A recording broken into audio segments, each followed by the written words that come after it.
It's the Odd Drunk Podcast, a very strange podcast, the drunkest show in the world. It's Jackson and Colton talking out of their ass. We don't care as long as drinks are poured. Sometimes we have our friends here.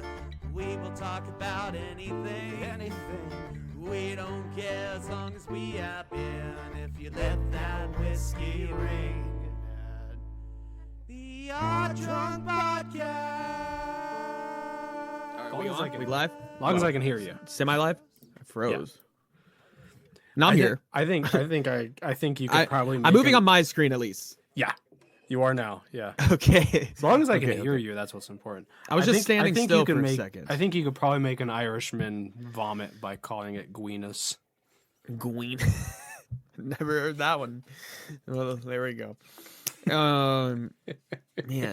Well, I should be pouring it into a glass. But anyway, wait, let's get a little bit of that. It's been a while since we've popped the Yeah. not quite as satisfying as I thought it would be. I thought a longer extraction. Guinness in the can The kind of nitrogen. has. It's a hit or miss. It's often for me. It's a. Explodes. Yeah, I usually open it over the sink because I'm afraid it's gonna get on my carpet.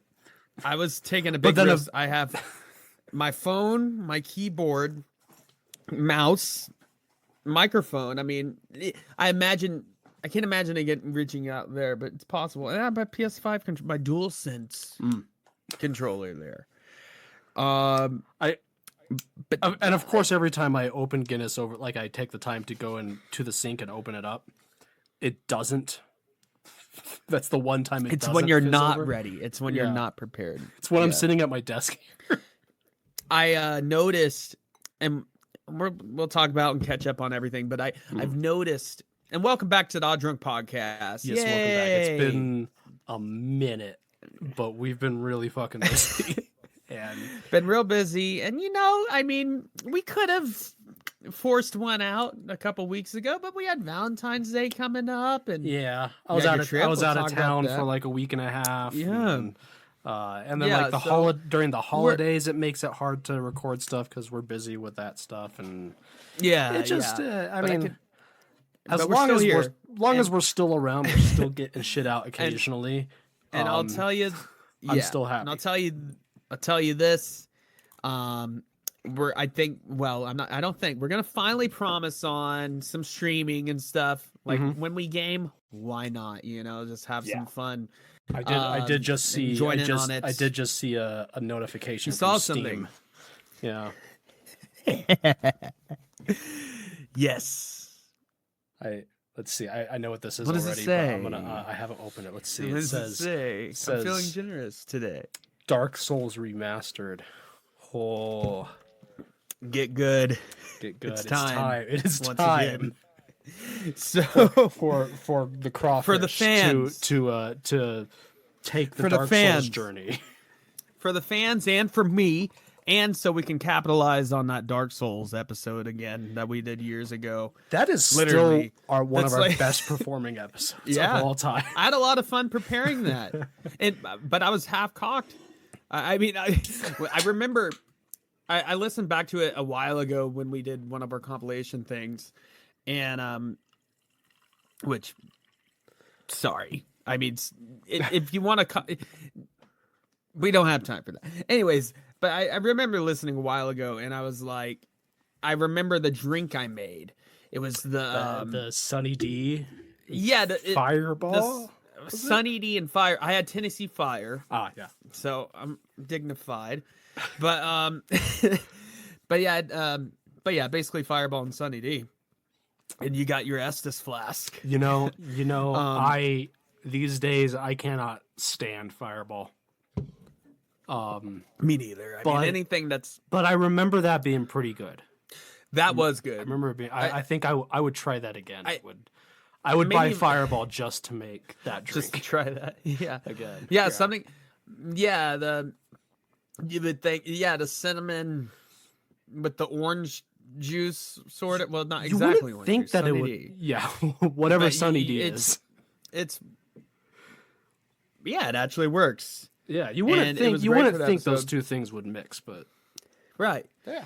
But I remember, doing the lore for Dark Souls 1 have you, and that there's so much. I mean, Elden Ring, we could do Dark Souls, continuing it, just going Yeah. to, I mean, I guess 2, and then 3, and then, I would love to do a Bloodborne dedicated. Well, I downloaded Dark Souls Remastered on my Steam Deck earlier at work off my phone, personal hotspot. I was like, let's just do it. Going And- for it, yeah. It, oh my god, like it's not even any better than the Switch version visually. Like the visuals, like the remaster that they did is very bare minimum remastering. Like I'm not Yeah. gonna lie, Yeah. From Soft, but in a weird way, I kind of appreciate it because they gave us Dark Souls on all platforms now and running at 60 frames on my Steam Deck with the OLED. Pretty freaking nice, okay? It's nostalgia. I'm gonna but get that. I'm gonna get that started downloading while we're. I've recording never here. played Dark Souls with 60 FPS before, and Wow. playing it portably, and and that makes me think Bloodborne. Like literally, I'm gonna continue talking about it. Only 7 gonna treat- gigabytes. Holy shit! Right. I'm gonna treat That's crazy. Bloodborne. I'm gonna treat Bloodborne like the Yeah, you probably download it while we do this. Yeah, I'm gonna doing that treat right Bloodborne like a certain set of files that need to be released. Release the Bloodborne PC port, okay? No, I don't want to get into that. And that whole hearing and everything was just such a joke. It's all such a joke. It's like, oh yeah, we're just overtly defending an elite cabal of Yeah. child sex traffickers. Anyways, that we'll leave that for another thing. Outside of this, I don't want to get into that. But yeah, just Bloodborne PC. Let Nexus. Just let us, if we want to make Yeah. it visually better with reshades or whatever, we can do that. But you don't even have to do that. Just release it with an uncapped or 60 frame. Just uncap and the just- frame rate on PC. Just and PC do it on port ultra wide screen. Like I Well, got. I mean, now, you know immediately. Even if they didn't have like ultra wide support, a mod would come out. they would quickly. they'd patch it. Yeah, would have Well, that, you know yeah. what's crazy? The Final Fantasy VII remake doesn't have native ultra wide support, which shocked me. Yeah, Considering that's nowadays, pretty much a new AAA that's- game. That's pretty common nowadays. I feel. Yeah, well, not everything, but I'll tell you what had ultra wide support right out of the box: Red Dead Redemption. Okay, Oh, yeah. Yeah. and that is something else. Mhm. And I've modded it very, very vanilla plus. I just went for a Red- visual. Red Dead is. But it's really, you don't even need. I've done some mods in Red Dead 2 and I think from what I've seen See- on Red Dead 1, the same kinds of mods.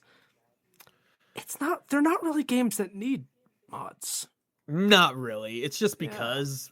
Like it's cool man. that they're there. Uh, Don't get me wrong.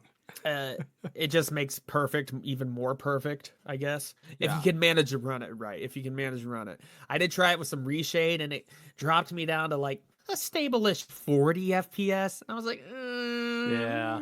that ain't happening. If I didn't I'll already take have my 60. if I didn't already have Red Dead 1 on the Switch 2, I would consider buying it on PC. But the Switch 2 port is 60 FPS. Yeah, It looks on good. big screen, play Yeah, portably. yeah. It's there's no real reason, in my opinion, to have it on more than one console. Red Dead Redemption port on iPhone 17 now. Oh, that shit's crazy. Like I could get the Joy-Con thing or the controller thing put on there. And I Yeah. could play Red Dead Redemption on my phone with That's like PS3 graphics, but still, I still. could do it. I remember being blown. Like it's getting to the point. Like Resident away. Evil 4 yeah, well, remake. I remember being blown away when they released GTA San Andreas just on phone. phones. Yeah, And it's not even a good port. no, but you know, I remember we've come being a long way. I remember being fucking blown away. Like, wow, like for and for that's better or nothing for now. worse. I mean, we're already to this point where it's just a few companies that we buy everything from. But for better or for worse, I think eventually it's going to get to the point where you just have one device that just kind of a do-all. Like we're almost to that. Obviously, you get your niche devices and stuff specialized, and you have people that's still going to spend money for that, and you know, PC and like whatnot. But I think we're getting closer to the point because like you can emulate anything you want on your phone now. You know, I think there's a I think free app there's- that, dude, I started emulating on my phone. It took me 5 minutes. Yeah. Took me you don't have to have knowledge to do it. Really, you just have to know how to. You can install some download files RetroArch. I mean, as an app on the Android store. I Yeah. think it's on iOS too. Like and you know, wherever you get your ROMs, that's your legally attained ROM. your prerogative. Your legally attained ROMs, not from Vim's Lair. Vim's Lair's OG. Vim's Lair is the man. Yeah. That's the safe. I would still run a VPN or be on a. I recommend Brave browser. That's what I use now personally. Brave. or just do it on a laptop that you don't use for literally that you don't anything care else. about. Yeah, that you don't. Yeah. The laptop But that I'm recording on right Vim's now, Lair is still pretty I use safe. it for literally just recording the podcast and messing around with emulation. I use it for nothing else. I'm not even logged into my Google account on this computer. You keep it clean. You keep it clean there. I used to use it for other stuff, but I just don't anymore. I use my phone for everything else. But I mean, we're at that point now. yeah. I mean, it's no, but I was watching. I don't remember if it was Tech Dweeb or Retro Game Core. It was one of those two channels. grab a drink and some snacks. And Yeah, and they were talking about like their recommendations for like the best emulation devices. And at one point in the video, they go like, honorable mention here, your phone. yeah, Like, and he goes like, I'm only putting as honorable mention because like that's not why you're watching this video. If you're watching this video, you're watching it to get like product recommendations for emulation devices. But let's be real. here's the. Your phone can emulate everything that any of these devices And can emulate, also, and it can do it. you well. You can do that, and you can have touchscreen with the on controls on the screen. You know, You can hook up a or controller. you go to extra mile, and then you can get one of the backbone Joy-Con things that you I've put thought on. about buying. You know, you connect your. And everything's USB-C now. Thank you, Apple. Well, and for or finally joining Bluetooth. the club. Bluetooth. Or just freaking, I'd rather have a direct connection personally, but you can. Well, it's like my phone. I have a little like kickstand on the case. I've thought you about have an buying. iPhone now. No, it's a Google Pixel. Why is it trying to look like an iPhone? The circle thing on the back. Yeah, the MagSafe. That's not a uniquely I know iPhone it's not thing. I know it's not uniquely iPhone, Yeah, but it looks like I think most new phones have the MagSafe. the MagSafe, the symbol. Oh, it's nice because I can. Yeah, I like pop sockets and stuff, but I don't like permanently attaching Yeah. them. See, the My difference orange is guy. you've got the 3 little cameras. I've got the one giant strip across bar. the bar. Yeah, No, but I got the little kickstand on it, and I've thought about buying like 8-bit Duo makes you got the same type of thing. They make a little Bluetooth just like SNES keychain controllers. And I'm I've thought about putting And you some can just- SNES stuff on my phone and just having that on my keys, so I can just Yeah. kickstand my phone Anytime. set it on the desk at work, and start playing SNES. Yeah. Why not? but no, it's come a long way. I mean, gaming has simultaneously become cheaper and more expensive than it's ever been. It just depends which direction you want to go. If you want to go to PC direction. Well, even consoles. I mean, the PS5 Pro. I don't know about the Xbox Series S, but you're talking around the $600 mark, or I think RAM. But- it's funny because RAM But RAM is getting Thanks, so AI. expensive. Yeah, Yeah, thanks, Big But AI, for buying out all our RAM. on the other side of things, like I've got And using tappable water to cool your yeah. your servers, literally. I on the other end of things, so like that stuff is getting expensive. I mean, the Switch 2 was $450, which I don't just think the console itself. I don't think it's insane. Actually, I don't think it's insane. In retrospect, I think it was just a jump for Nintendo. But yeah, but the rest biggest of the market, problem with it's it is that it's Nintendo. I feel stepping a little out of like their market a bit, but it still was more expensive than people were expecting it to be, and it's probably because the cost of the everything has just gone up. Check out your local game store or GameStop. I saw a Switch 2 pre-owned, looked like great condition. And of course I would want to test it, but pre-owned for like $430, which I think is still, I mean, a lot to be asking for pre-owned, but still, you know, you can find discount. They had Switch Lites. Like if you just want a game. Yeah. I mean, Switch Lite for like, I saw some for like $180, $200. Oh, less than that. Well, yeah. If you go on Craigslist or Facebook Marketplace, somewhere like that, I've seen Switch Lites for $150. Right, if they're just trying to get rid of it. Yeah, and yeah, it's used. It's got a few dents and scratches, but it works.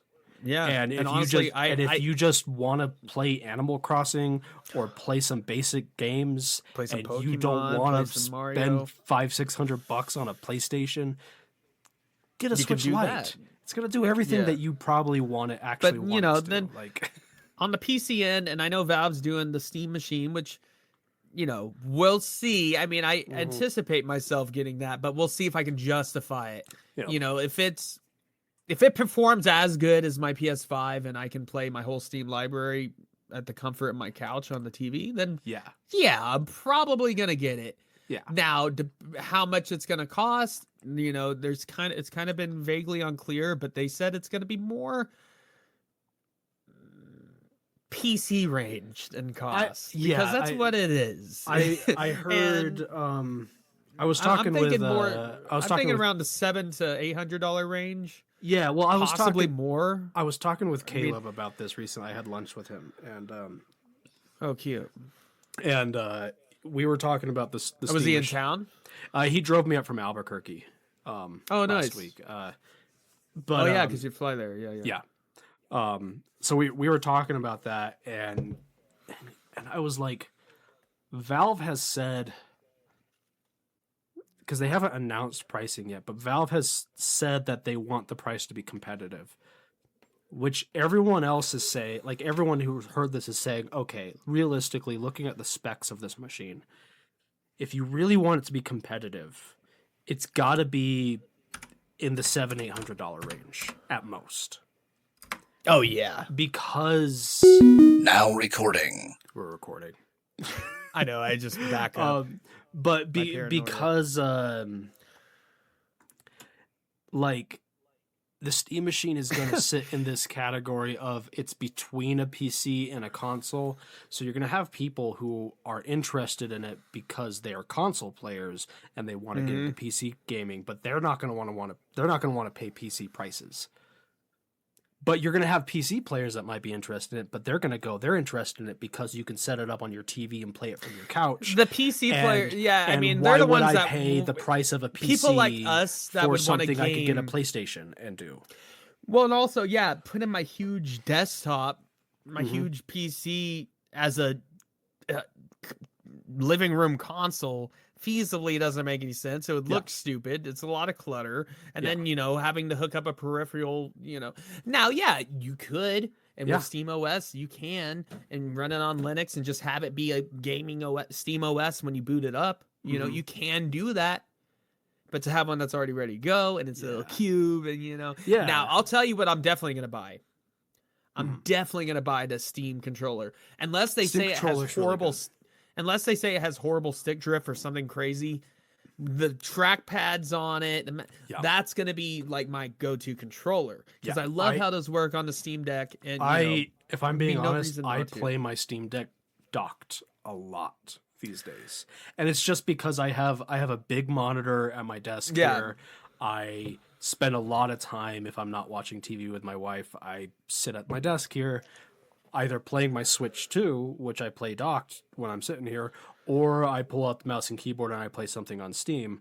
Yeah, to have and- a controller that's a native, And the Steam Deck one-to-one. And the Steam Deck isn't the most powerful thing, but to be able to kind of play the games I have on the Steam Deck, but leaning back like that'd be cool. Like Yeah. Steam Deck is great for like beat 'em up games and shit like that. Oh yeah, Yeah. We were playing this one. We might stream it. Absalom. Mm-hmm. I love it. Just a fun. It's from the same developers that did the new. They did Shredder's Revenge. I think they did Double Dragon one. Don't quote me on that. They did the Marvel one. But this is like their original IP, and it's a roguelite beat 'em up, which it's cool. Such a great idea. really It just cool. makes perfect sense. I've just been animation playing. style, I smooth went on combat. a trip recently, and I brought my my Miu Flip with me. Nice. And because I was like, I'm not gonna bring my Switch or my Look at that Steam little Deck on a thing. Look at trip that like this. thing. And I've been playing like old beat 'em ups on this a bunch, and it's great. Nice. Such a That's there's sick. here's my It's got the my analogs. yeah, this thing it's nice. It's a little because you have the this I have one the here, Ambernick. the Ambernick Yeah, one that. here. Yeah. If I were to compare these, the Ambernick overall feels like it has a little bit of a better build quality. But the actual controls, like the button feel on the Miu Flip, is so much better.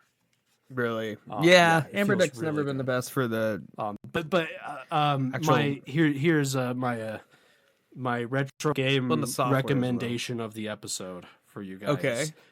gonna be a new TMNT for the Game Boy Advance. Oh yeah, the Game Boy. The Game Boy Advance one. Yeah, it's based off of that like CGI cartoon from the 2000s, from the early 2000s. Yeah. But it doesn't. It uses a pixelated art style, and it's a really solid beat 'em up game. Very inspired Is by that like the the classic TMNT games. Yeah. Yeah, Is that one just called TMNT? it's just called TMNT. Yep, I highly recommend it. It's I think very it's good. yeah. I'll check it out. Yeah. How was your trip? So you went to Puerto Vallarta? Puerto Vallarta. Vallarta? Yeah, it was super good. Yeah. Super good. Yeah, I don't. No, yeah, the I don't have pictures a- are beautiful. The beach and everything. Yeah, You yeah, have, we- and I know you had some Modelo, and you had I had some Pacifico at the Okay. actual hotel. They were serving Dos Equis, which is not my beer of choice, but it's okay. It was it's good. growing on me around here. Yeah, well, when it's But it's when it's included with the room, That's nice. I ain't complaining nice. about if Well, yeah, it's I wouldn't complain Dos about any- Equis yeah. versus Modelo. Yeah. Nice. I did have a Tecate at one point because I asked for a Pacifico and he was like, "We don't have Pacifico, but we do have Tecate," and I was like, "That's fine." But yeah, no, it was beautiful. It was 85 degrees highs, humid, which I don't love humidity all the time, but yeah, you get that's used the to only it thing. real quickly. And when you're by the beach, it's humid, that but makes a big like there's difference. breezes. It's fine. Yeah, you get the actually. ocean breeze. It's yeah. not like if you're on the East Coast humid, where it's like you're humid, but you're next to a lake instead of like by the coast, yeah. like or in the middle of a city. Right. That's the worst when piss you're and just humid and steam in and the just- middle of a city. Yeah, and just smells but me and my girl for Valentine's weekend, we went over to the Flagstaff and had a good time. Went to cool brewery, Dark Sky Brewery. I'll give them a shout Yeah. out. You Tried sent me all some kinds of pictures. It different looks like a beers there. cool Yeah, they had spot. some a real good amber ale, a pretty decent stout, and Nice. yeah, good spot. And then we went, they had a mead hall, like just specifically a mead hall, drinking Yeah. horn mead hall. And they were doing a competition, different cocktail like mixes of mead and whatever. And they had one that this guy made, the Blackbriar mead. They called it Blackbriar mead. You know, That's cool. Skyrim. And yeah, it was delicious. And a little blackberry in it, just a strawberry chocolate mead. And that was good.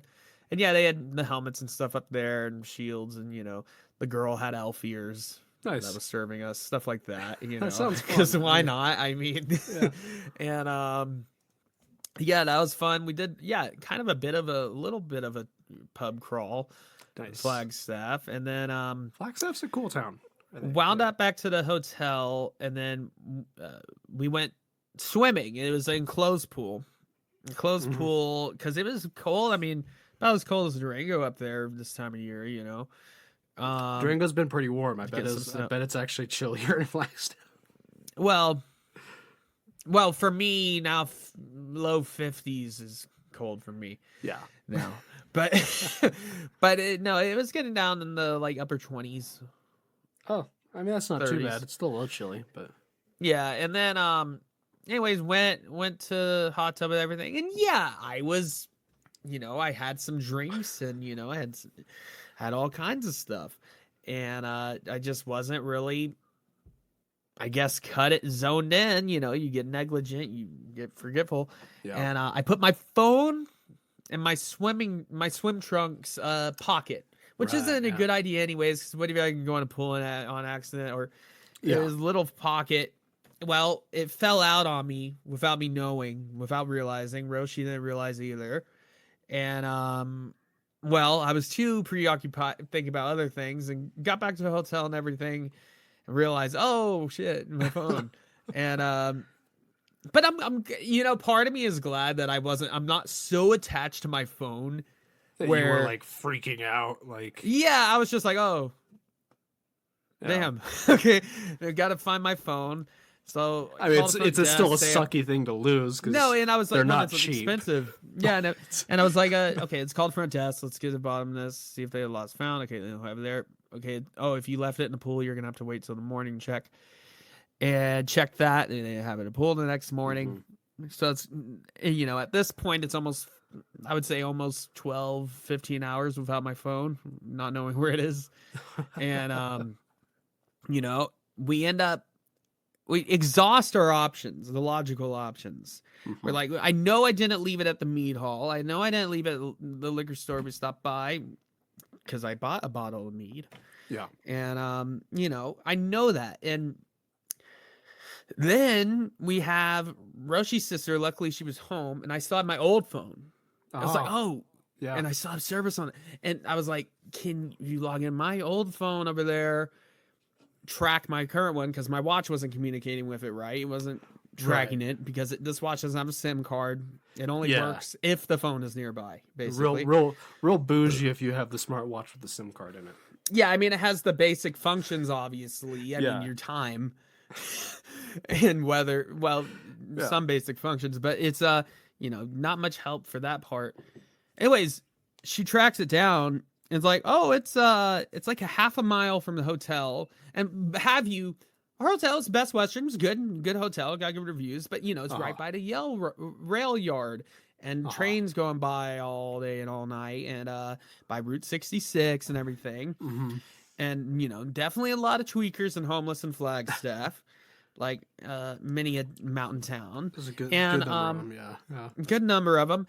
And, well, we end up tracking my phone down to this, like, grass patch, and you could tell there's a lot of homeless activity there, a lot of trash left around, everything. Yeah. Track it down behind like a Taco Bell and a CVS. We're like, okay. She's like, and we're like, it says it's here somewhere. And I was like, oh, am I gonna have to like fight a homeless guy or something? But there wasn't any people around, but it's like, if it's here, and I was like, okay, it's here. Where? Okay. Look around everywhere. It's not in the grass. It's not in the fucking tree. It's not anywhere. We're like, well, that's about the point where I was like, well, I guess I'm just going to have to use my old phone when I get back. We've exhausted our options. It's not here. Well, we go back to the hotel, and then I'm thinking, and I'm like, wait, can you check with your sister one more time? Where does it say it's now? Like, because I thought somebody had it and it was like gone, like it's stolen, Right. like it's gone. Like we could keep trying to track the person down, but to what end? Well, she's like, no, it hasn't moved in like an hour now, at least. And we're like, okay, let's just, just one more look over there, just one more look. And I get over there, back to the spot. And maybe I didn't notice it before, but this time my watch says it's connected. It's connected. It's here. But and Where? can your watch do the makes the phone make a it noise pings. thing? And at first we couldn't hear anything, and I jokingly said, I was like, what if it was buried somewhere or something? Well, I shit you not. We found a rock. We moved the rock. There's a pile of dirt. I dig it up with my pocket knife a little bit. I hit the button. Ping. Ping. You hear the sound. Literally was motherfucker- buried.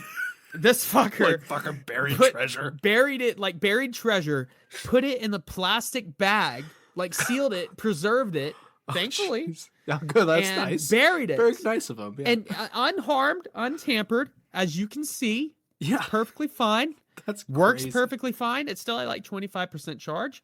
And kudos Apple for, I was able to track my phone down and it still had charge. Yeah, And literally buried my phone out of the ground, that's fucking wild. like crime scene. And like, I'm like, fuck. And I raised my phone in the air and I'm like, I found it, bitches. I just yell in the air. And That's wild. yeah, so I buried my phone on the ground. I mean, I dug up my phone on the ground. And then to add on top of that, well, we got the last laugh, okay? Because we got back to the hotel and we were like, okay, now we can go on with our day. And, we had a great day after that.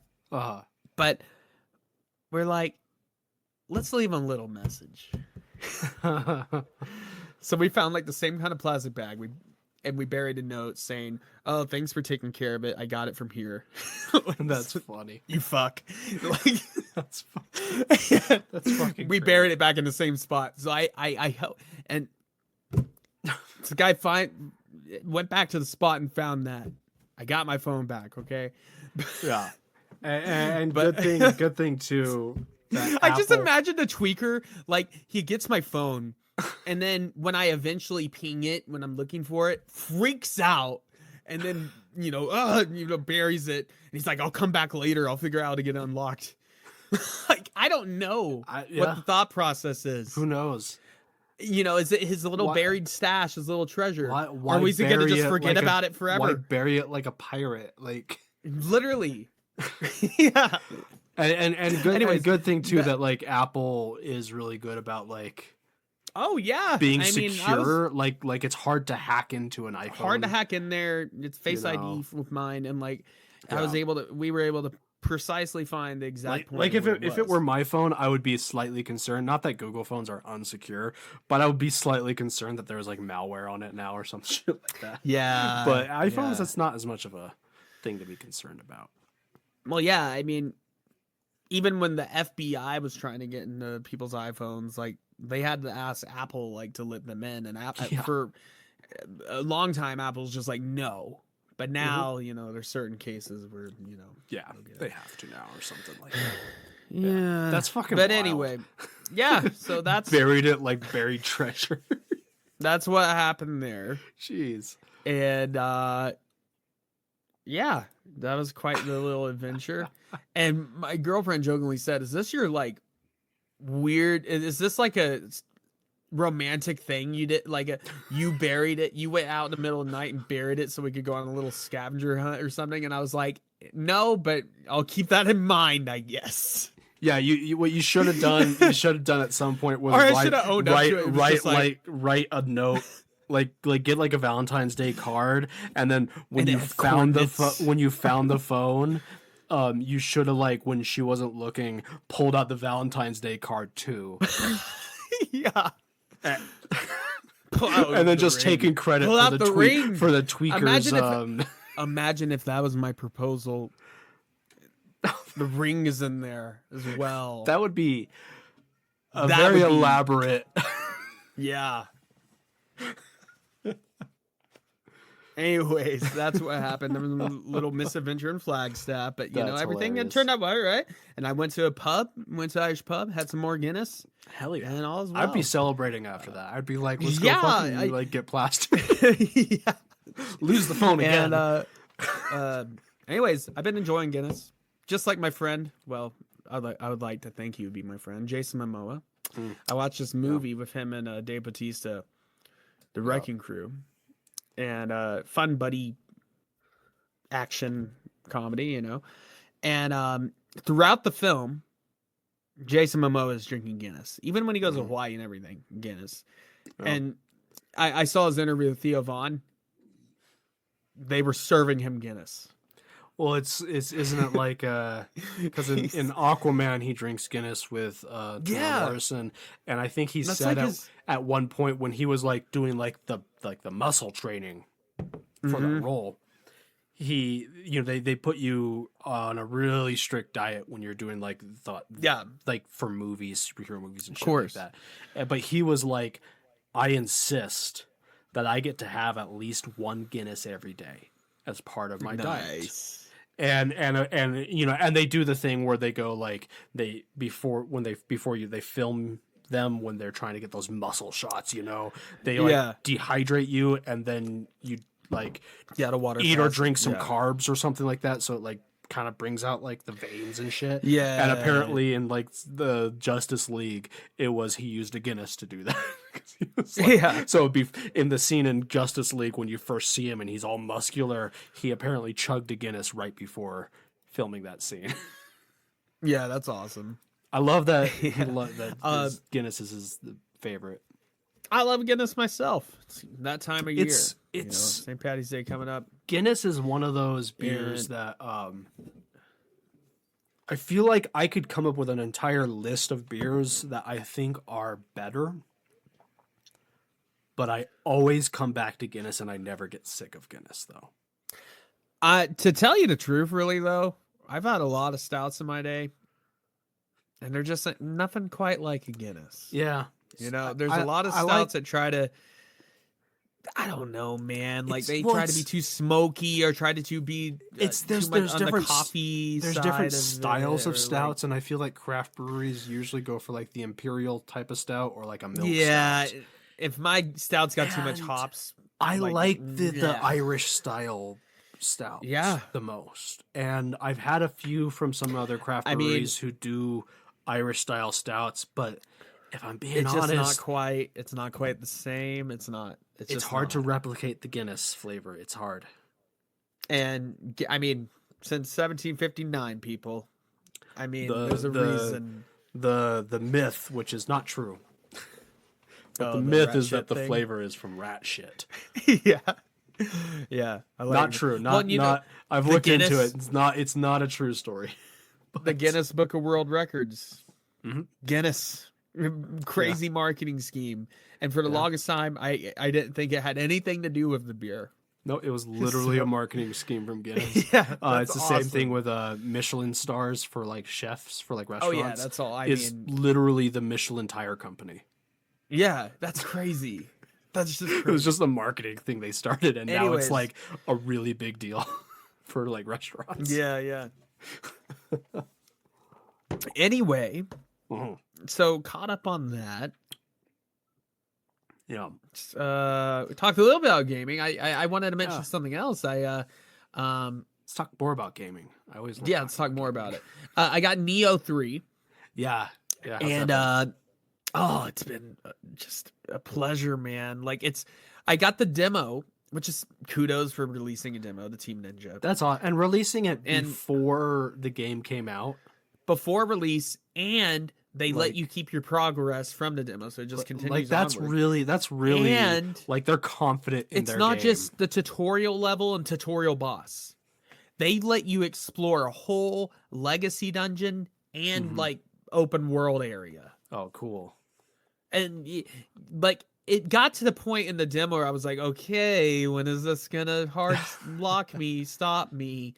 And I just kept going and exploring every nook and cranny. And like theoretically, you could grind and then break the game, at least early game, because you grinded the demo.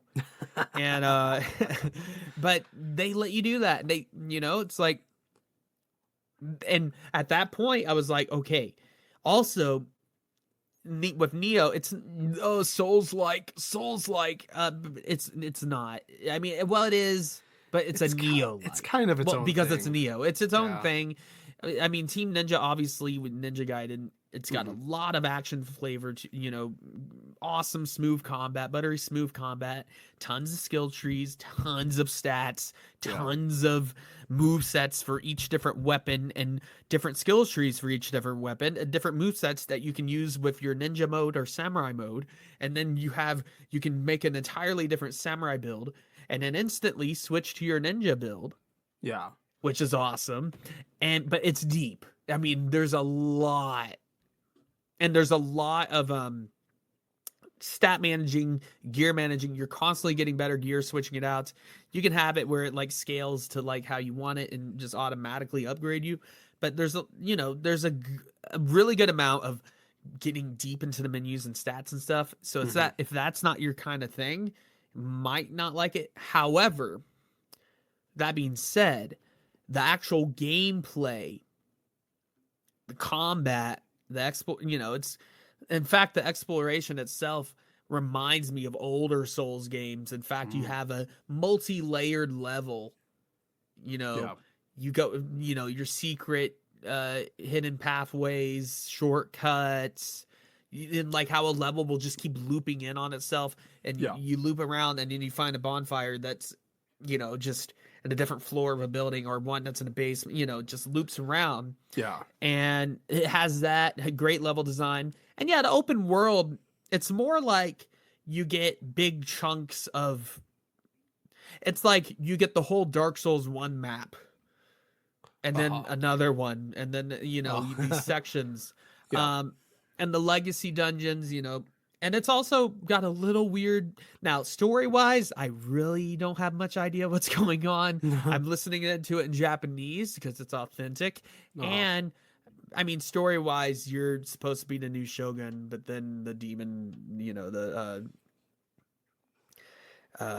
they call them the freaking actual... Onai. Traditionally, the Onai. They basically attack and everything. There's time travel shenanigans. Like, you play in a map where you're, like, in one section of the game, you're in Japan circa 1533, and another one you're in Japan circa 16 whatever. So weird things and different. You get matchlock pistols and rifles, and your bows. Now, I would say the range combat itself is more of an afterthought, because it's literally at any point you can hold L2 and then just shot, but you're not drawing your bow back. It just happens, Yeah. But that just is a nice little addition. Like, you can pop off some headshots on some guys before you get in to, make it a little easier. I will say,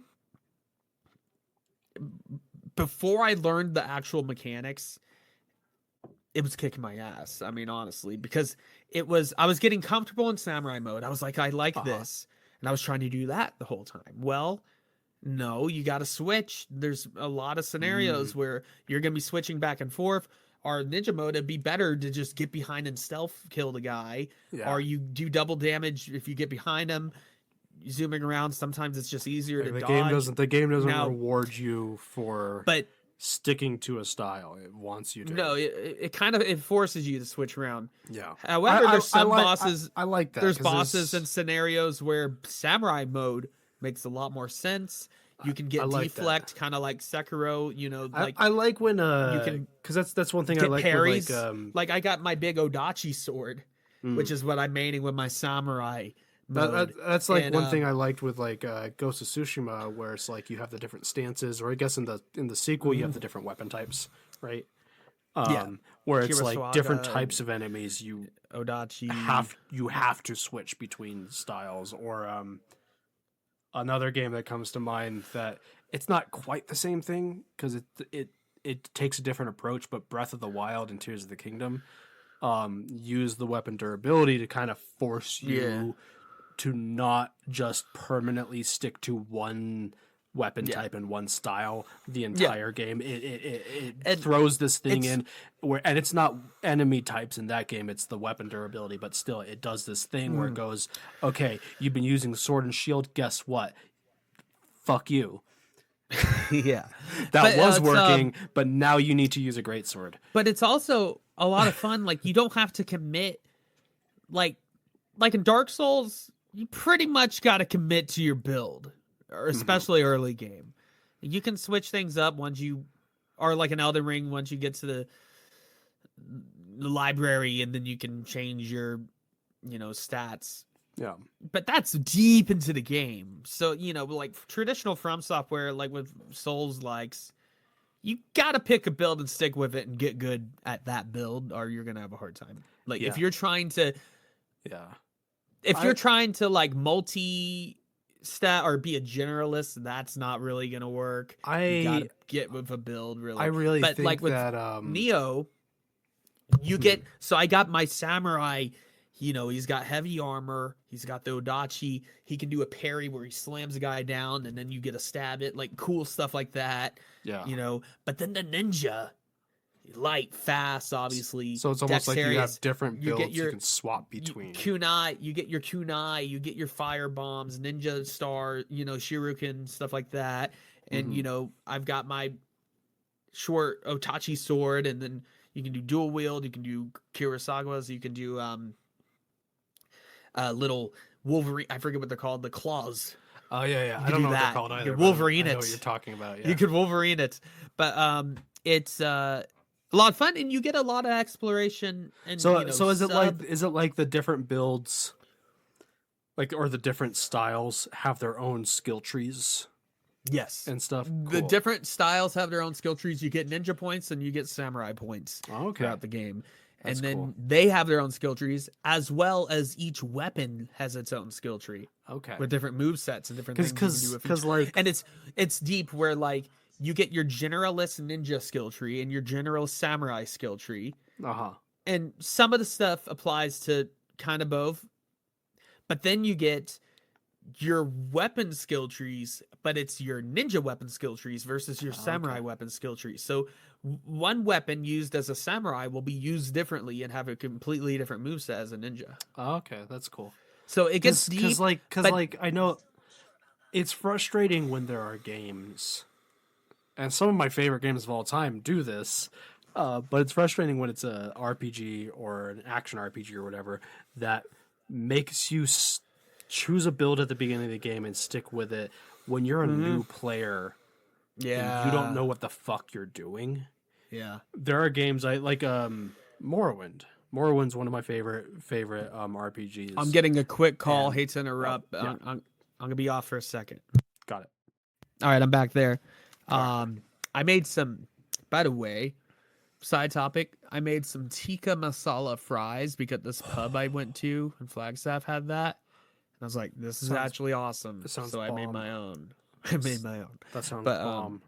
Threw some chicken in there as well. But, that sounds awesome. Yeah, it is bomb. That sounds bomb. Yeah, I would eat the fuck out of that. I did. I love tikka masala, man. But I've gone, and yes, I could have gone to homemade root and let it soak and Greek yogurt and everything overnight. I just bought the sauce this time. I've never made it at home myself without buying the sauce. I'm not a bad. I'm not a bad cook, but I'm not. It's just a lot of work. I'm not a particularly skilled cook, and I don't know. I can do anything you instruct me to do. If I have a good recipe, I know my way around the kitchen. I know my way know. around the kitchen. I know cooking techniques and stuff. I can follow a recipe, but like, yeah, I don't know when I'm stepping out of the stuff that I really know. It's kind of like I feel like I'm like just making shit up. Like me, I mean, I can make Alfredo. Give me ingredients and I'll just do it. I don't need no recipe. I don't need. I also do a lot of cooking, but it's largely just like meat, veggies, starch, throw it on a bowl type of shit, which is good. Oh, my go-to for the end of the day, you don't have time to think. That's perfect. I make some chicken, broccoli, some rice, Yeah. a little sauce. I did make a while ago. Greeny I sauce or did something. make a cottage White pie. wine. That was pretty good. I have a cast iron skillet. Shepherd's pie. I can make that pretty much by heart now. Just give me the ingredients, and I can throw together Yeah. some shepherd's pie. And Yeah. I'll tell you, I I had some shepherd's pie. I don't do a perfect job. I don't do this last time. I think it was a little too. It was a combination of a little bit too liquidy underneath, and I stuffed the pie or the pan all the way to the top, so it was like getting really mushy on top. No. Which Yeah, would I'm still not going to taste put your fine, but mashed potato or. Oh no, you actually do the crust with that one. Yeah, Yeah. it was okay. Me, my weakness personally, cooking is baking itself. Yeah, I do one good baking Baking, dish. I can't just come up with something. I have to follow the box, Yeah. the recipe exactly, or it's gonna be weird. Okay. I have one good baking recipe that I do, and it's my grandma's pumpkin bread recipe. Oh yeah, I think I've had that. Yeah, and it's good. I've brought it to parties, and people are like, "Holy shit, this is awesome!" Yeah. And I'm always like, "It's like half of it is sugar." That's the secret. Yeah. Good old 1960s style baking. Butter It's and just sugar and just like, sugar, eggs, flour, and canned Yep. pumpkin. That's pretty much it. yeah, all the stuff you need right there. Just a shit ton Anyway, of sugar.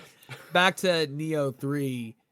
Thoroughly enjoying it. I mean, I love like the demo. Like it was a lot. Like it's a lot to take in. I mean, I think it paces itself well. It has an extensive tutorial. You get to try out each of the kind of core weapons, even though it's not representative of all the different kind of weapon types you can get. Yeah.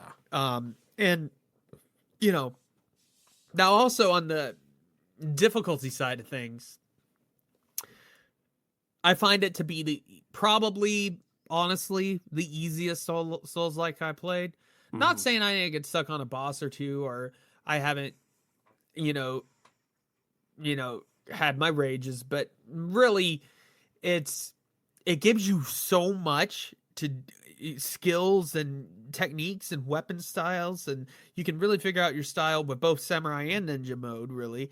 And like boss fights, they'll flash big red flash, and you know when that happens, you switch to ninja mode or switch to samurai mode.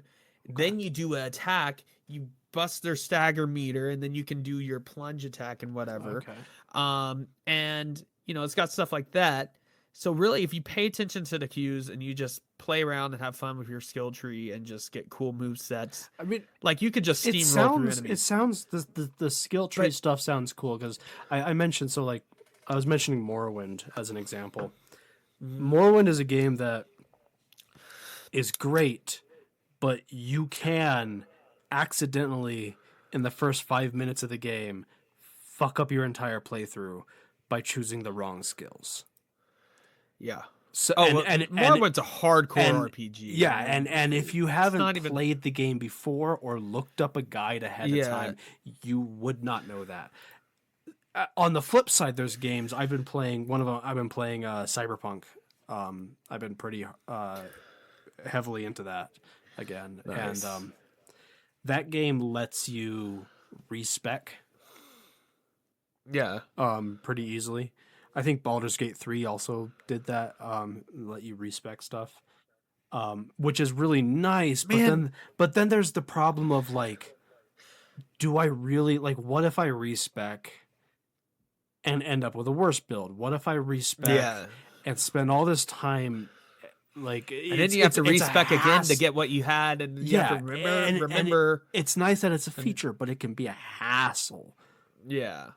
Whereas, like, sometimes there have been times where I'm playing a game that lets you respec, and I go, I don't think my build is perfect, but respecing is such a hassle that I'm just not going to do it. I'm just going to keep Neo going. 3. But the idea that you can have, like, multiple skill trees and just switch between them, that sounds cool. Yeah. And Neo 3, you can respec anytime Holy shit! at the bonfire. Anytime. Oh my god! There's no consequence. multiple skill trees, and you can respec. I can't remember if what currency you use in game or whatever to do it, but I haven't noticed it being a problem. I've only done it once, but you can respec your core stats, your vitality, endurance, mind. I mean, I do. You can respec that anytime. I do think that like once you know a game, it is always best, even if you have the ability to respec, to pick a build from the start and stick with it, because I think it's more fun that way. But the problem comes with like games where it's like I said, where it's Morrowind is a prime example, where if you are a new player, and you don't just happen to guess the right build at the beginning of the game, screwed. Then you're screwed, and you're gonna miss every time. And but also another thing with Neo 3, and this kind of phenomenon happens with me with games every once in a while, but it's definitely not all the time, and it's definitely not it's not a common phenomenon for me. Well, especially with this kind of game, with a action RPG Souls, like, I've just I played the demo, obviously, and that helps me understand the mechanics. They expand more. And also, I forgot to mention, so you build up this meter. So, like, you build up your ki pulse. So you tap R1 in between each attack as a samurai. You build up your ki, you regenerate stam doing that, and then you can do a big, like, swooping sword attack or whatever. And there's different sword stances on top of that. You have different stances. But so you have that builds up. Then you also have your spirit guardian that builds up. When you do that, you go into an ultimate form where you take no damage and you can just one shot, and just like, it has a power fantasy element to it. It's got like a God of War element to it when you get in that mode. Cool. And it's difficulty wise, I would say it's definitely one of the easier ones I play, but I don't think that takes anything away from it. And I've definitely had satisfying and difficult boss fights, but I never felt like as long as I'm using my toolbox, I'm gonna succeed. Nice. I'm gonna come out on top. Now, if you get too comfortable in samurai mode and just stick in that with that, you don't switch things up, you don't use your whole toolbox that's given to you. If you don't use what the game gives to you, you're gonna fail. But that's what I love about it. And it's so, once you get into the kind of swing of things, into the rhythm of it, it becomes like what I was going back to, that phenomenon of where you're just playing a game. You're just playing the game. You're not looking up walkthroughs or guides. I've never got lost in it yet either. And, that's important. And you just play the game and it just flows. And it's just, you're vibing and it feels good. Like, I love that. Is such a good feeling. Every once in a while, I don't get that all the time anymore. I think we've talked about it. One of the reasons why I've gone back to retro gaming so much is because of that. Because you're just playing the game. But I'm thinking about like more recent games. I'm like, maybe the last one that happened with me was probably Hollow Knight. Silksong was the last one that really got me like that. Before that, KCD2 kind of got me like that. And there's games I definitely get sucked into, but for different reasons. Yeah. Like, I got really sucked into Star Wars Outlaws for a bit, but not because I was like feeling like I was like just entranced in the game, but because of Star Wars, and I was just, right. It's a little different there. Yeah, I got sucked into this one just the gameplay alone, really, and just like what the toolbox you're given. Now, the story, it's a kind of generic anime revenge quasi, just dark fantasy story. Wrong with that, I guess. And but it's cool art style, cool bright colors, art style. There are certain games that you don't play for the story. Yeah, and I mean, even going back to the OG, Yeah. Dark Souls, you know, like it took me 2.5 hours. Now, yeah, drunken rambling, but also it took me 2.5 hours to basically sum up not even the entire, to sum up the premise of the lore. Like, what the fuck You is know what I even mean? going on? Yeah, like, because in that episode, I didn't even get to like, I I didn't even only get know to the like second half of the game. Like, so at all. It's just I don't know if I've cut it out at the beginning of the episode or literally not. the prehistory of. Is I what mentioned- I talked about. Last time I tried my hand at Dark Souls, I got to the Oh, that's gonna be our new series. Oh yeah. You have to now. I have to commit now. I got to the Bell Gargoyles Yep. and got stuck there. And if I'm being honest, from my experience, if I didn't know already from hanging out with you the premise of Dark Souls, I would not have known what the fuck Dark Souls was about at that point. Yeah. I mean, so like the gotta only ring the reason bells. I know Yeah. is because of I've just absorbed some of the information by being in proximity with you. Yeah. And I can but- tell you, when we start this series, and we're gonna be starting it soon, okay? Ooh, I'm gonna make ooh. sure of that when we start this, you're gonna get plenty of lore from the lore master. Or at least I'm gonna be the at home lore master, okay? Yeah. Mom, we got a lore master at home. That's what I'm gonna be.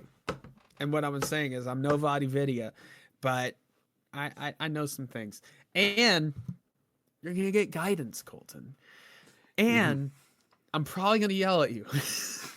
I will say You're probably gonna yell at me. I will say this. So, and we're not starting from well, no, you never had it on PC, so yeah, we're starting fresh. Mhm. And I will say this when I'm playing it.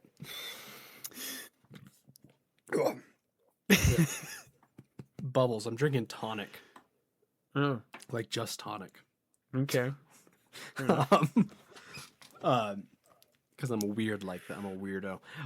When I'm playing, what I expect from you is lore and Yes. fun comments or angry comments, but I will say I encourage you to not give me hints unless you feel like I really need them. Yeah. And I know that might be difficult. Because I've backseat gamed people before. as well. Yeah, I'll keep it to where, like, as long as we keep moving forward, whether if that's under your own volition or not. But if we get stonewalled, I'm gonna give you some hints at that point. And don't I- worry if I but I'm not gonna- if I decide I'm not gonna hold your hand. don't and also don't worry But to our viewers or listeners if I decide that I want to spend some time grinding, I can do that off screen. Hey, well, you can do that. I mean, if we just want to grind for an episode, I mean, we can do that. I don't care. I mean, and you know, maybe eventually we'll clip it down to actual clips. You know, something that's palatable. But At first, we'll just be streaming on Twitch. streaming, yeah, I don't Yeah, feel no, like. yeah. But you know, we'll see how it goes. I think it'll be fun, and you know, I think we're gonna spend. We're probably. I'm predicting that we're gonna spend at least a half hour in the character creator, Oh yeah, coming up with something fucked up. we know? have to. Now my new playthroughs. I did a playthrough, a Dark Souls 3 in Flagstaff, just on the trip itself, and I was like, speed run. Let's just speed run this as hard as I can. You're a madman. And I forgot. I only got to the Just second casually boss. did a playthrough of Dark Souls 3 on your trip.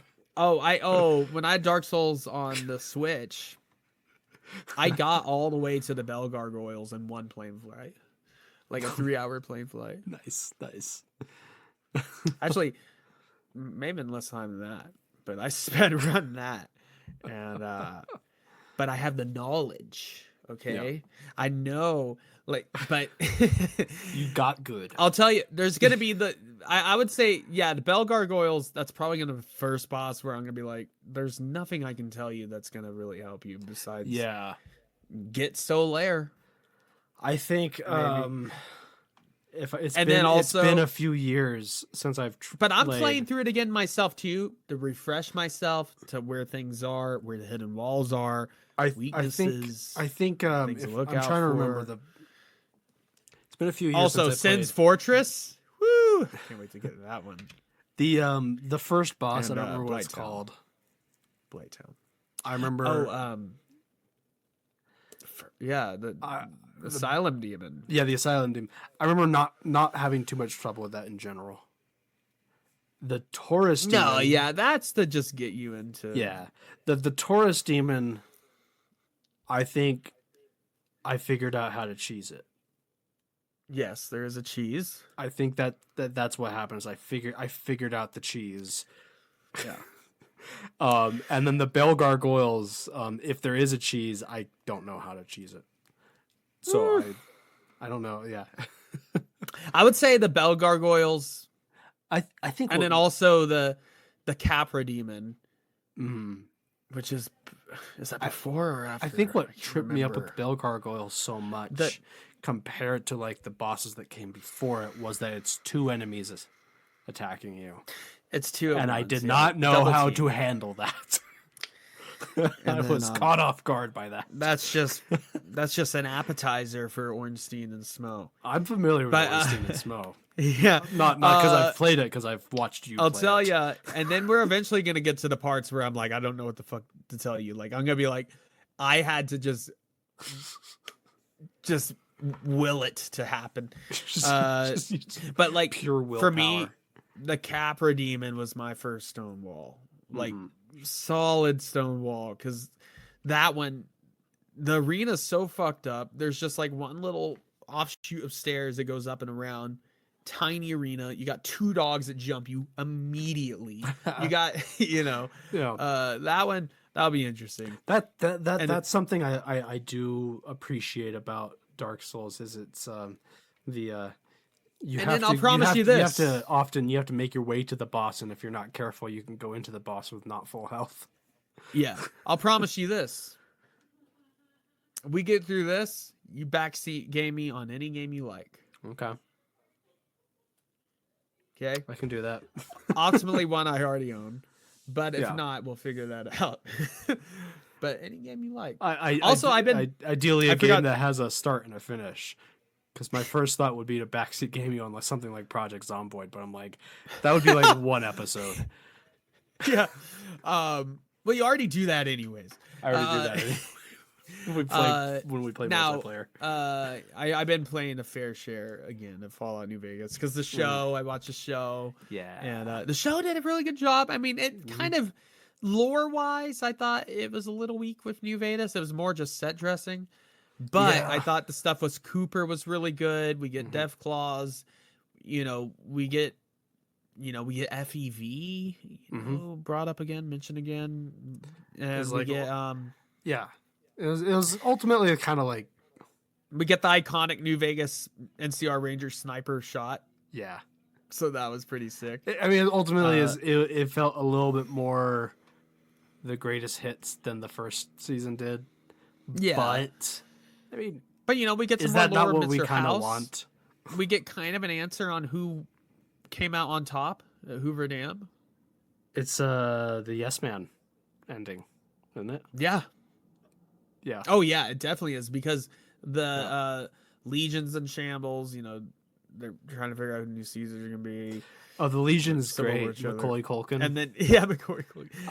When we were in NCR when we were in Mexico, we went to a bar and there was a drag queen performing, and they thought I looked like Macaulay Culkin, They kept calling me Macaulay Culkin the whole night. I'm never gonna forget that. That's great. It was pretty good. But no, I enjoyed it. I think the stuff with Walton Goggin, with Cooper with the ghoul is I think that's the best stuff in the series. Yeah. I like Lucy and everything, and the vault stuff is getting more interesting. You'd have the Canadian overseer and all that. And you know, I think the Ghoul is the but, best you know, character. the Ghoul's definitely the best character. The- and, the- you know, or how the he only- lived pre-war, and he only was at the thing I Battle will- of Anchorage. Oh yeah, You know, it's cool. A lot The, of the cool lore only with him. thing about the Ghoul that I dislike, and this is just in general, like especially starting with like Fallout 4, it's ghouls in the Fallout franchise have just slowly been getting better looking, Yeah. and Walton Goggins does not help. He was kind of a ghoulish looking man. He's a ghoulish looking man, but he's a handsome man, and you can only Yeah. put so and they put the makeup on him, but Well, ghouls should be a playable race. well, there Next is game. in I know the- there's I- mods. I guess the anniversary edition of Fallout 4 has a creation thing that comes with it that's allows you to be a ghoul. in I Fallout think 4. in game that should be vanilla. I think so, available. I yeah. think that'd be really cool. I mean, at this point, it's I don't have established the anniversary edition of Fallout 4. I think it's a waste of money. that- Yeah. Well, yeah, that's a whole other discussion. Bethesda's They did You know, finally wrongdoings. fucking fix Skyrim on Switch too. great. As in today, they released a patch like this morning.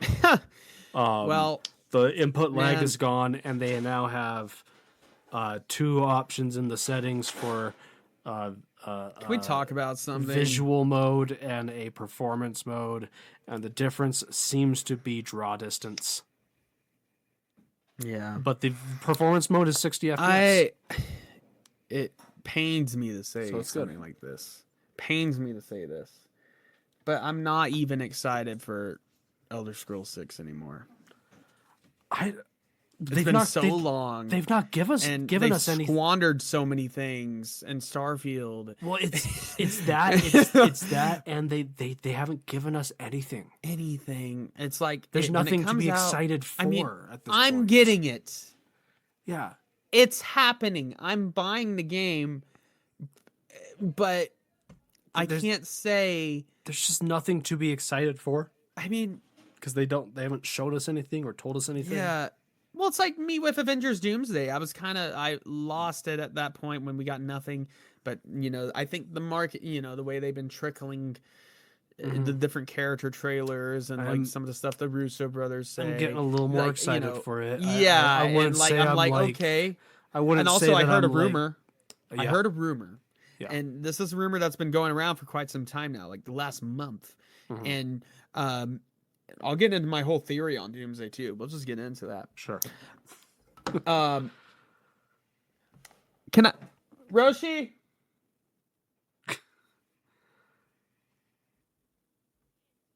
Anyways, can I have mead, please? It's in the fridge. Just forgot to grab it. Can I have mead? Go get your own. Go get your what are they called? The Rocky Mountain. You know what I'm talking about? Star Liquor. Yeah. What are It was they like my called? go-to. I forget what it's Yeah. called. Um, Was it Honeyville? no, Honeyville No. surprisingly doesn't do a mead. That's insane. They do vodka it's and right whiskey there and for the gin. making. It's literally the alcohol that's made. Yeah, but From honey. they don't do that. I'm friends with the head distiller there, That's crazy. and I think I've asked him about it. And How- They I just, mean, they it's don't a do it. crime. They don't make mead. Anyways, I'm gonna get into my Avengers Doomsday theory, but the rumor I've heard is that Tom Holland's Spider-Man won't be in it because he's filming Brand New Day. That's coming Yeah. out, you know, just a couple months before. Yeah, and Sony's still being Sony about. But Spider-Man stuff. Sony's like, we're more willing to use our characters with Marvel now because Morbius, Yeah, Craven, like they're flops. And they they're tried. They tried, okay. and they realized, nah, this ain't fucking working. Like, for a fee, we'll have Spider-Man be in anything, and I think he might be in Daredevil Born Again. I think there's a chance That would of be that awesome. happening. That would be cool.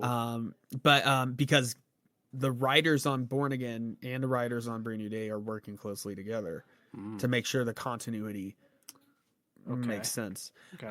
So that's cool. And Kingpin's supposed to be in Brand New Day in a smaller role, I think. Okay. And if he's Mayor Kingpin, then obviously. Yeah. But thank you.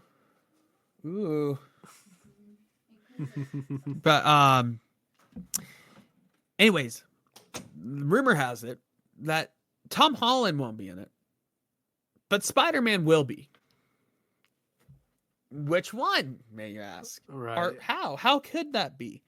Toby Well, or someone like isn't that. Doomsday supposed to be the ultimate culmination of the incursions and the multiverses? Yeah. Toby is supposed to be in it. And not only just be in it, he's supposed to be in the opening scene. Okay. So supposedly the plot leak is, take this with a grain of salt, but it's fun to speculate. Yeah. The plot leak is that the opening scene is going to start off in Toby's Sam Raimi Spider-Man universe. Mm. And then incursion happens. And some people even go as far as saying that it happens during Spider-Man 2 specifically. Okay. But an incursion happens, X-Men show up. The X-Men show up, and kind of like the Illuminati in the comics, they know about the incursions, and they know that to save their Earth, they have to destroy the other one. So the X-Men show up, and it's Tobey Spider-Man versus X-Men solo. Okay. Which is more than capable of taking on a good amount of them, but until you get to like Not Jean all of Grey, them, though, yeah. Jean Grey and like Magneto, people like that. But apparently, and this, I kind of have my own little theory that goes along with this, but apparently they're going to be there and they're going to ensure that his universe gets destroyed. And I think they're going to do that with Doc Ock's fusion reactor thing. Oh, yeah, His yeah. son. Just have that go off and basically, because eventually it's going to either supernova or become an actual size of the sun and absorb the earth and just burn just kill everything. And I think that's how they're going to do it. Okay. And I think Spider-Man, I think Spider-Man's going to put on a hell of a fight, get beaten, get battered, but then Magneto's going to show up and just fuck everything up. Yeah. And, then that's over. Because Ian McKellen just blatantly spoiled on Stephen Colbert that he just filmed a scene destroying New Jersey. And he said he was trying to be as magnetic as possible. And, Of course. which is great. Ian McKellen has the right mentality to it. But to see, I heard that like the two MVPs of Doomsday is Magneto and Sentry. Okay. Yeah. And like we're gonna see Magneto at the Omega level that we've never seen before. Like he's gonna destroy a whole state. I love that. I Like love it. that's gonna be great. But so Tobey Spider-Man is gonna be Battle of X-Men. They're gonna be, under the leadership of Magneto. Well, I guess Magneto and Professor X co-leadership at this point. Mm-hmm. Professor X is obviously not going to want to just destroy universes, but I think Magneto is going to convince him that it's the only way to save them, to protect the mutants, etc. Right. That the other one must fall, and he's going to pull up hell of a fight. And then at the last second, I don't know who is going to do this. If it's going to be Deadpool or Loki or some other person, or just the TVA. I think it should be a particular character, not just TVA agents. Yeah. I think it should be more fun than that. But they're going to come in. Deadpool or Loki makes the most sense. Toby's going to watch his universe get destroyed. Everything he's ever loved or known. But the last second, Deadpool or Loki, somebody's going to save him, take him to TVA, tell him about everything, about the incursions. Obviously, he's going to know about the multiverse because he's trapped. Yeah. He's already done No Way Home. And they got to explain some shit. So, and obviously, and if you think about it, if you go by the whole logic that they've been going with the incursions and everything, his universe would be extremely high risk because not only, they had 3 different villains that they cured or whatever and sent back at multiple different points in time in the same universe. Yeah. So it's like splintering. So like you have, think about it. They unknowingly created one where Green Goblin, well, there's another theory where, have you noticed in the old Spider-Man movies, the villains suddenly gain like, become like kind of self-aware and like gain their morals and comprehension again right before they die? Yeah. Like the scene where Green Goblin switches back to Norman mode. He's like, oh, and then he gets stabbed in the balls. or like Yeah. then the scene with Doc Ock where the- so it's like at the that point in time they were put back. the implication not thinking about Secret Wars and Doomsday. The Just implication, the consequences of No Way Home has the to have implication of No Way Home So- was that it doesn't necessarily affect those universes because they were being pulled It already at the happened. moment of their death. But you could also go with now you have 3 different universes that have branched off from one. And also Toby is obviously going to be the anchor being of that. Oh, of course. Or I would also take J. Jonah Jameson as the anchor being. I would accept that. That would be okay. Yeah, but he's pretty much going to be the anchor being. And I think we have the X-Men, we have the Avengers, and the X-Men are going to be poised as bad guys in this because they're seemingly causing incursions Yeah. to protect their world. At least that's what the theory goes. But you're going to have the X-Men, you're going to have the Avengers, the new Avengers / Thunderbolts, the Fantastic Four and Wakandans, Thor, just kind of standalone Thor. And I think Thor is going to be the one that's dragged into this 5th team. I think maybe, but I think he's going to be the one potentially dragged into this multiversal like anchor being team. Okay. And apparently there's also going to be a scene where Toby and Hugh Jackman fight. And I don't necessarily think it's going to be him fighting Wolverine when the X-Men first invade, if that's what happens. I think he's going to be brought into TVA and he's going to see an X-Men and then fight him obviously there. pissed off and just want to fight him there. And I think that's when, and Deadpool's going to come in and be like, guys, can I'm we all gonna just I'm get gonna be along, you know? totally honest. If we can have a fight scene between Toby's Spider-Man and Hugh Jackman's Wolverine, Oh, man. I would seeing just- those two on the screen together is like a childlike. I would just be childhood okay dream. with that. Like, Yeah, just- you could do anything. I would be But like, you can do apparently- anything you want for the rest of the movie. This is Apparently, this movie, and of course they're gonna say this, but apparently, like the action, and it's just gonna be like right from the get go. Like, there's no gonna be intros, it's just gonna be straight in action, and I would yeah. love it. They Imagine have how to. They have to. Imagine how awesome it would be if it started out like in the style of the Sam Raimi movies. That The would be score, cool. the Oh, that would be cinematography, cool. where it starts out like that, where you're just in the same Raimi universe, and then the X-Men show up and multiverse. I think But- that would be awesome if it was actually everyone sat down stylistically. sat down in the theater and it was basically just the intro to Spider-Man 2. Yeah, and then but it's Spider-Man 2. And then picks up at the final boss, the final fight Yeah, and scene. then the X-Men and show then, up. Like, that And would then- be great. Holy well, and shit. apparently Doc Ock's gonna help him. Nice. Which I imagine like they fight each other all beaten, at the end of Spider-Man 2, then the X-Men show up. And it's like, fuck. Oh, yeah. Like, what is happening? But so apparently that's gonna be the intro, supposedly. And that Toby Spider-Man is gonna have a major part. I could also see and Well, because Kevin Feige is using this as a love letter to how he got started with Marvel, but the original Spider-Man movies.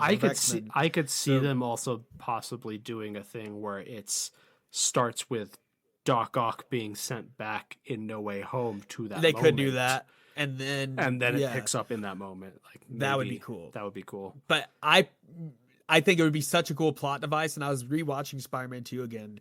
I was like, what if the X-Men just used the fusion reactor? Like, Yeah. just do that. Just set that off. Yeah.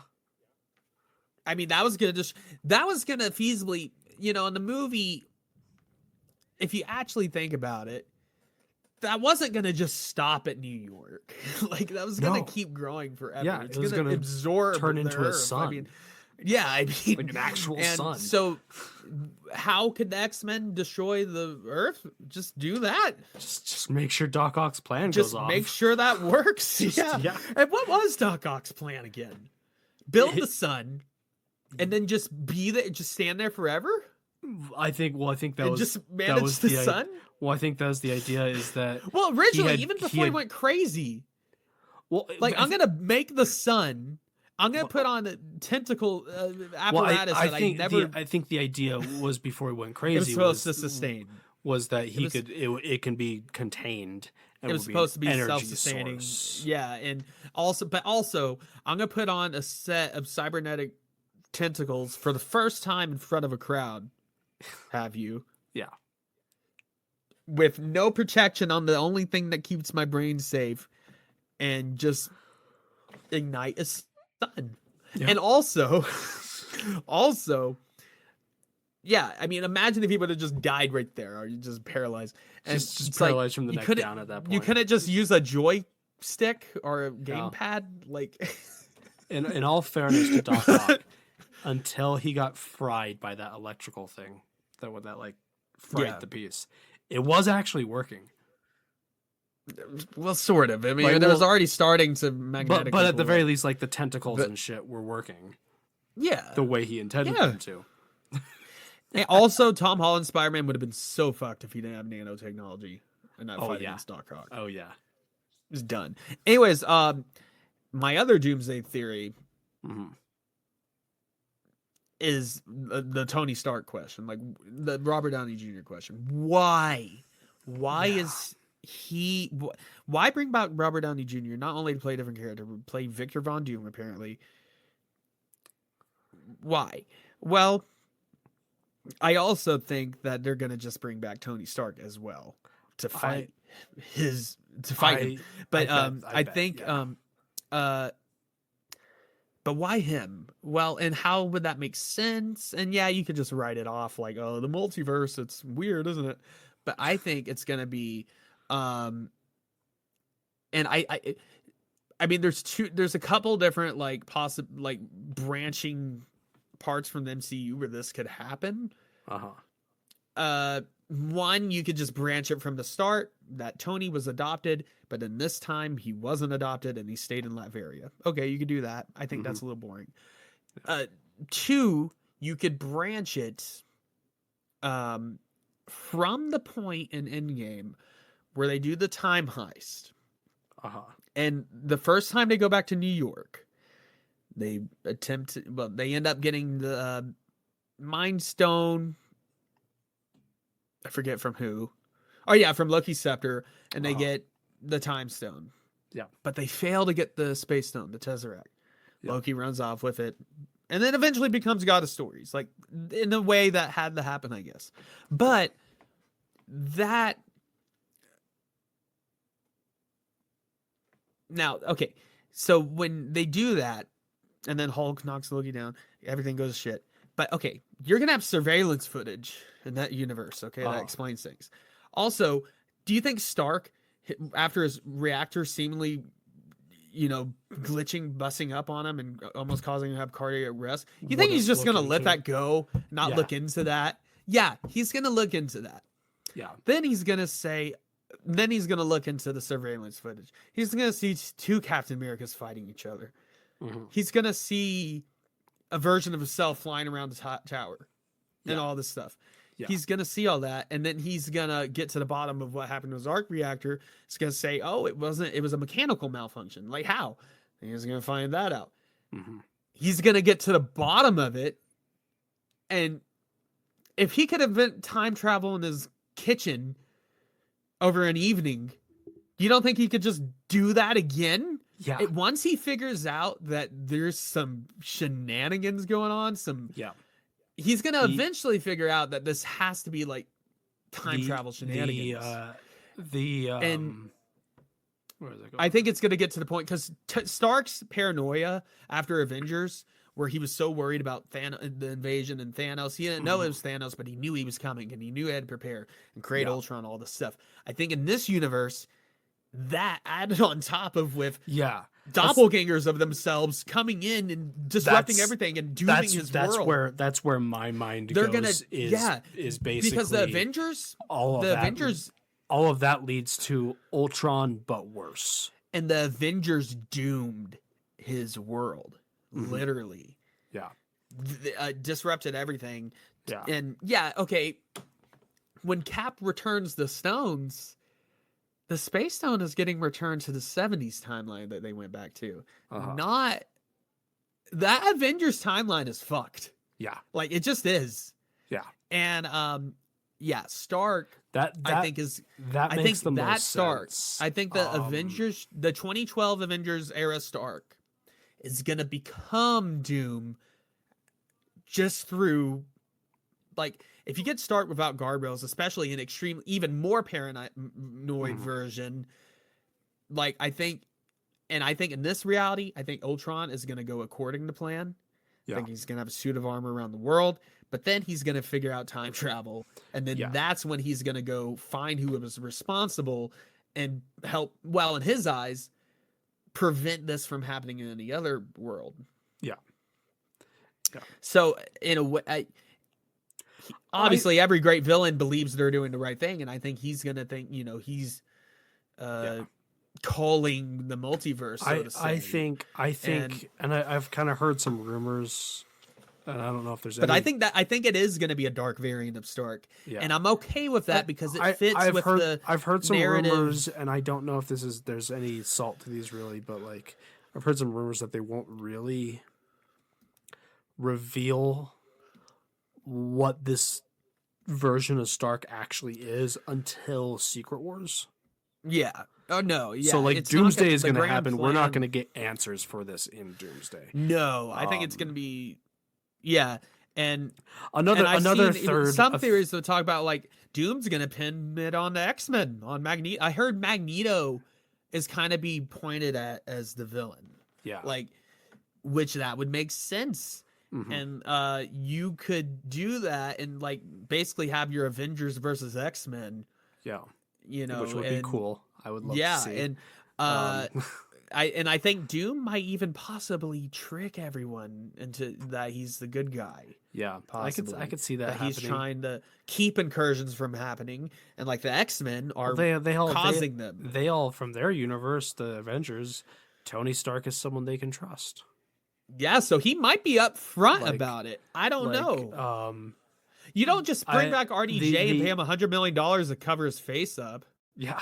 Like I think the third option I've heard some people speculate, which I don't like as much. The third option, but I could see them if they are trying to save time and be lazy, is that the split in the Tony Stark timeline happens basically during Iron Man 1.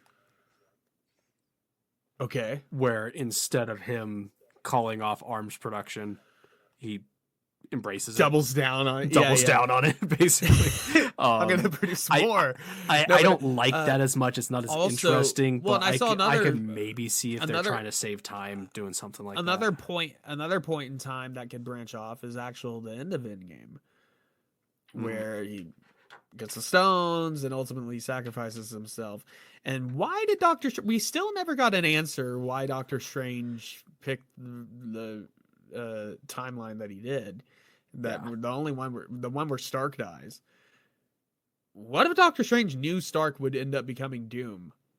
Like once he gains the powers of the Infinity Gauntlet, would he stop? Would he stop at protecting the world? At what ends would he go?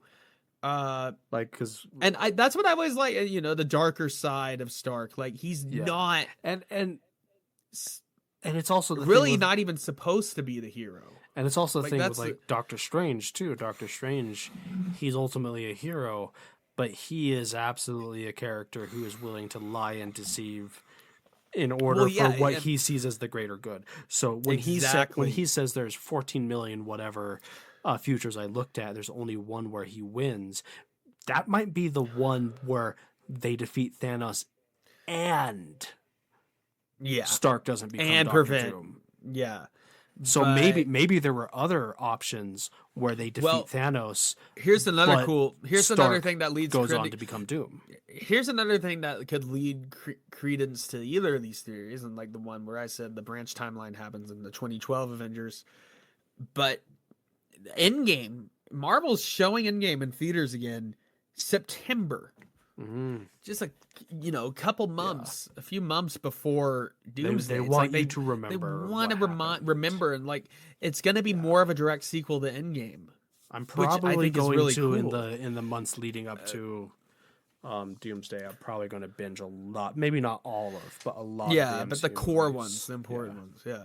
And going back to the X-Men and bring back Toby potentially. Like people are like, oh, Andrew and Toby got their swan song in No Way Home. No, that reintroduced them but like they played important parts in that, but their arcs aren't finished. No, yeah, I will say, And, like- with No Way Home versus something like Deadpool, Deadpool and Wolverine. Deadpool and Wolverine felt like a tribute love letter to the Fox X-Men universe. Doesn't mean they're not bringing them back or anything. No, and No like Way even Home Wolverine's didn't arc. feel like that. No Way Home didn't feel like a love letter to the other Spider-Man movies. I mean, a love letter is Spider-Man in a way. in a but, you know, way, but general. it felt like But you can say that they were about more any- like actually using them as plot devices. Yeah. Well, and you know, we know Deadpool and Wolverine are gonna return. That's gonna be awesome. Yeah, And also, they're gonna make him do it till he's 90. Yeah, yeah.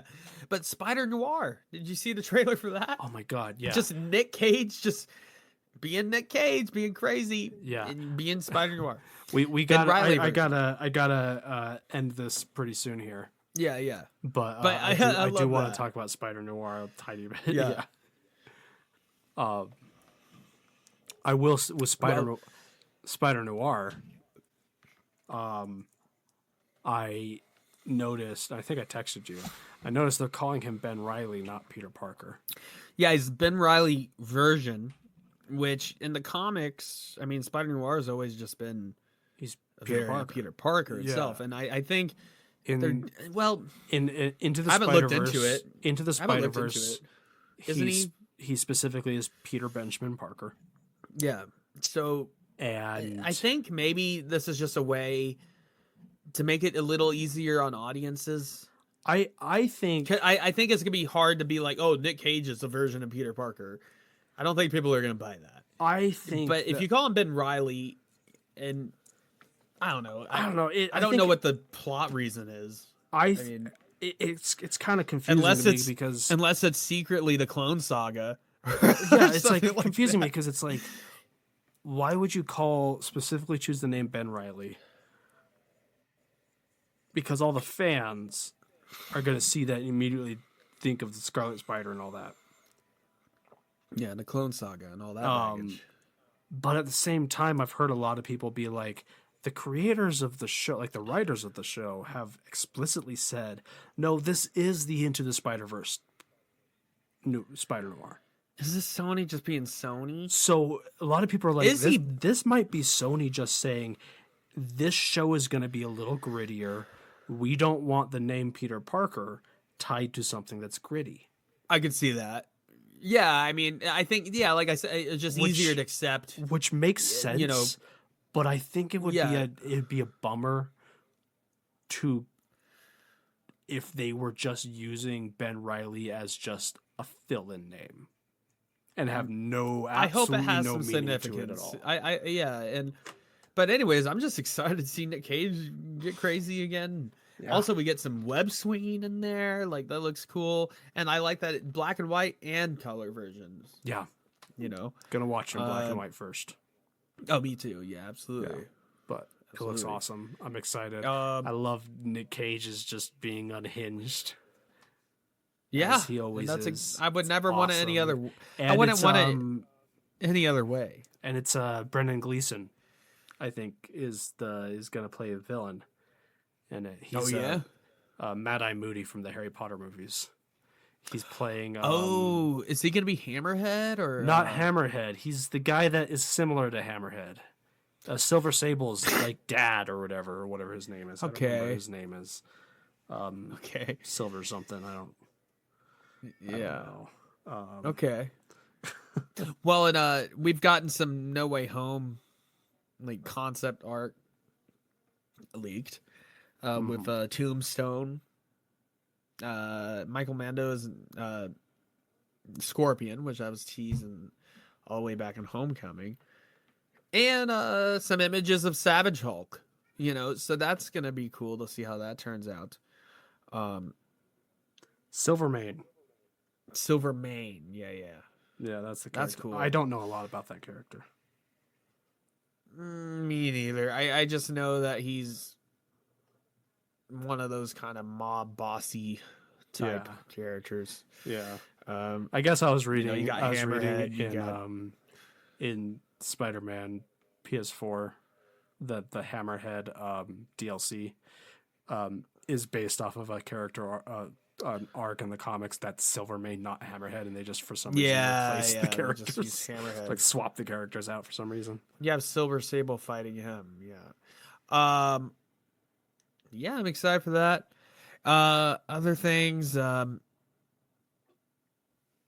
before we wrap up. Oh yeah, Crimson Desert. I mentioned it all episode. Definitely, I'm skeptically excited for that. It looks like they're trying to do a lot in that game. It kind of looks like Just Cause. Fantasy RPG.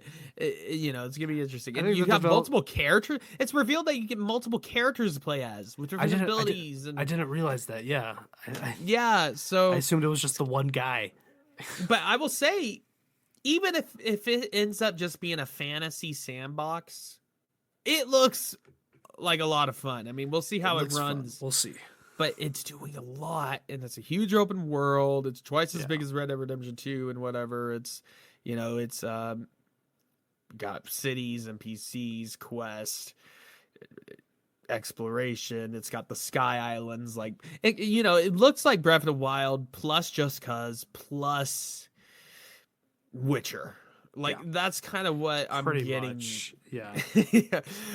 Looks cool. Looks cool. Yeah. I'm tentatively, I'm skeptically excited for that, because when a game is too good to be true and it looks like they're throwing everything in the kitchen sink at it, I get a little worried. And then also coming up real soon, Resident Evil Requiem. I think that one I think I'm gonna get on PS5. Me and my girlfriend are gonna play it on the big screen, the lights out. Nice. And I'm really excited for that one. It looks like a good merging of the new Resident Evil, 7 and 8, with the more horror elements in first person, but then also you get to play as Leon and have that classic third person combat and just cool moves, and it looks like you can I'm excited, like when you're playing as Amber or whatever the girl character's name is, I forget, Grace. You could default you're in first person, because her stuff is supposed to be scary, intense, and puzzle solving, and and jump scares. But then Leon, you're back in third person because he's Leon. Okay, he's the badass. You're doing backflips, drop kicks, roundhouses, chainsaw zombies. You're kicking kicking a zombie's teeth into a corner of a wall, or I love that. And and also the zombies aren't just they go to do their regular routines. You have a cleaning lady zombie. When you kill and spill blood throughout the levels, you have this cleaning lady zombie that goes around and cleans it. You have a zombie that's flipping light switches. Another one, they're still a band playing. They're still acting on their most whenever they became You have the big chef zombie. You find him chopping up meat at first, and that's cool. That looks cool. And I heard it looks. I think it's a good balance of the actual scary stuff, but also just giving us more Resident Evil 4. Yeah. I mean, you can never just upgrading on that combat, and he's got a tomahawk now, a hatchet now, and cool stuff like that. I heard that and even the menus and stuff work differently with the different characters. Yeah. Leon, it's streamlined for an action game. Then when you switch back to Grace, then you're just back to the bare bones. Yeah, you can use a gun, but you're not that good at it, and you can, you're limited. But that's supposed to be the horror experience. Yeah, and they're going back to Raccoon City. That's cool, and going back to the police station. I'm trying to avoid any more trailers, because I heard Jake Baldino say that one of the trailers reveals a lot that he wished he wouldn't have seen even. So I'm going to trust him. If Jake Baldino says so. Yeah, it is the word. Pizza's on me, guys. I love Jake. He's one of my favorites. Yeah. Oh, yeah. I generally agree and trust him. There's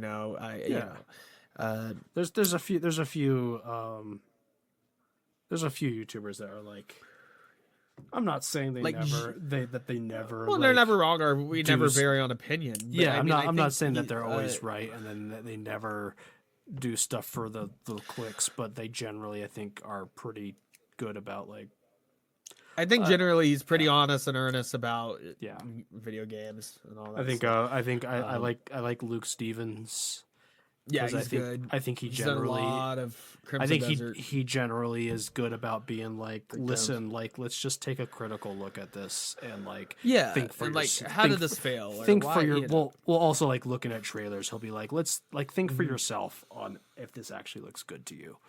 Yeah. Like But anyway, I think we should be wrapping up. Yeah. But stay tuned. We're gonna start streaming soon. And yeah. our first.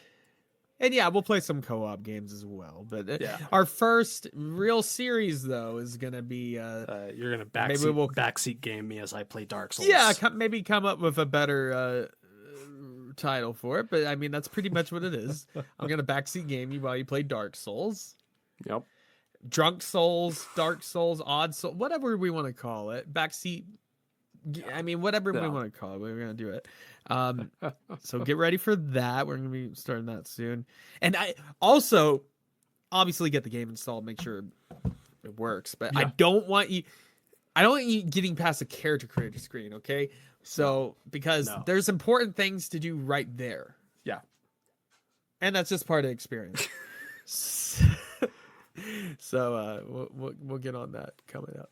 All right. Anyways, talk to you later. It was a good chat. Glad to be back into it. Yeah. This is not a test. I repeat, this is not a test.